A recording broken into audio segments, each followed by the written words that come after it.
क्रेडिटो 24 से लोन लेने के बाद अगर लोन रिपेमेंट नहीं करे तो क्या हो जाएगा, क्रेडिटो 24 वाले क्या क्या कर सकते हैं, आपके घर तक क्या पहुंच सकते हैं। जब क्रेडिटो 24 से लोन लेते हैं तो वहां पे आप एग्रीमेंट करते हैं कि आप लोन लिए हैं तो पूरा ईएमआई उसको समय से चुकाएंगे। लेकिन जब आप ऑनलाइन लोन लेते हैं तो आपका फिजिकल एड्रेस तो उसको पता नहीं होता है, मतलब पता रहता है ऑन द पेपर होता है, आपके घर का एड्रेस लोकेशन डायरेक्ट पहुँच करके देखा तो नहीं रहता है कि हाँ यहाँ पे ये घर है, फलाना घर है, यहाँ पे घर पे पहुँच जाएगा। जैसे नॉर्मल लोकल फाइनेंस से लोन लेते हैं तो आपके घर तक आता है, घर का फोटो लेता है, तब जा करके लोन देता है। अब मन में एक सवाल आए कि कल के डेट में क्रेडिटो 24 से लोन लेने के बाद अगर पैसा ईएमआई में नहीं चुकाए या पैसा नहीं दे तो क्या होगा। देखिए यहाँ पे दो कंडीशन होगी। सबसे पहली बात तो उसके पास एग्रीमेंट में आपका जो एड्रेस प्रूफ आप दिए हुए हैं उस एड्रेस पे वो नोटिस भेजेगा कि आपका अकाउंट एनपीए हो गया है, आप ईएमआई के साथ पैसा उसका जमा करिए, पूरा पैसा रिटर्न करिए। तो लीगल नोटिस तो आपको भेजेगा।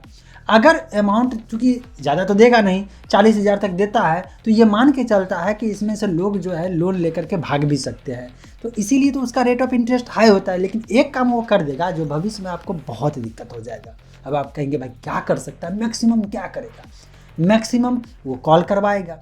एक और सवाल मन में आता है, क्या हमारा कॉन्टैक्ट नंबर लेकर के हमारे रिलेटिव को कॉल करना शुरू कर सकता है। देखिए ये इथिकल प्रैक्टिस नहीं है, मतलब कि कानूनी रूप से वो आपके रिलेटिव को फ़ोन करके आपको हरास नहीं कर सकता है। अगर वो हरासमेंट करेगा तो ऐसे में आप आरबीआई के पास जा सकते हैं। ये वो अपना जो पावर है उस पावर का इस्तेमाल कर सकता है। उसका एक पावर है कि आपको नोटिस भेजेगा, अगर नोटिस के बाद भी आप उसका पैसा रिटर्न नहीं करते हैं, जो एग्रीमेंट पे आप पैसा लिए हैं, जितना रेट ऑफ इंटरेस्ट पे आपने पैसा उठाया है, अगर आप उसको वापस नहीं करते तो दूसरा करेगा कि वो सिविल को रिपोर्ट करेगा। दूसरा सिविल को जब रिपोर्ट करेगा, मतलब कि क्रेडिट ब्यूरो को जब रिपोर्ट करेगा, तो आपका क्रेडिट स्कोर मतलब सिविल स्कोर घट जाएगा। और सबसे इम्पॉर्टेंट पॉइंट ये कि आपके सिविल स्कोर के रिकॉर्ड में वो मेंशन हो जाए कि आपने किसी कंपनी से लोन बोरो किया, लेकिन आपका जो रिपेमेंट का जो टाइमिंग था उसने नहीं दिया, जमा ही नहीं किया। ये दो चीज़ होता है यहाँ पे, एक लेट पेमेंट होता है, एक होता है पेमेंट नहीं देना। अगर लेट पेमेंट देते हैं तो वो भी रिफ्लेक्ट होता है, और पैसा नहीं चुकाते हैं तो भी उसमें रिफ्लेक्ट होता है। तो दिक्कत ये हो जाएगा कि भविष्य में फिर कोई भी कंपनी आपको लोन नहीं देगा या लोन देने से मना कर देगा, सिविल स्कोर घट जाएगा।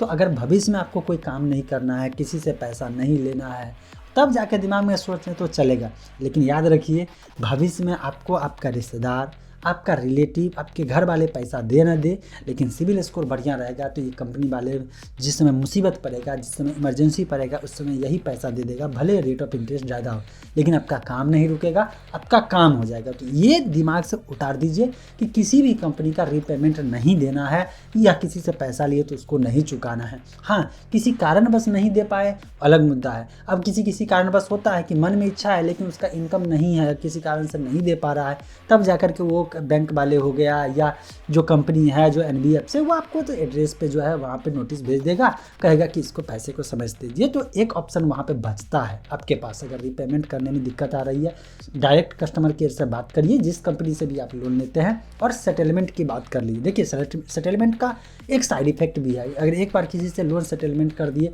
तो भविष्य में फिर सिविल स्कोर आपका खराब हो जाएगा, और भविष्य में देने से पहले 5 बार कोई कंपनियां सोचेगा। लेकिन ये नहीं रहेगा कि आप पैसा ही नहीं दिए। मुझे ये बताइए कि आप ऑनलाइन पेमेंट में किसी कंपनी से लोन लिए हैं, कमेंट में जरूर बताइए।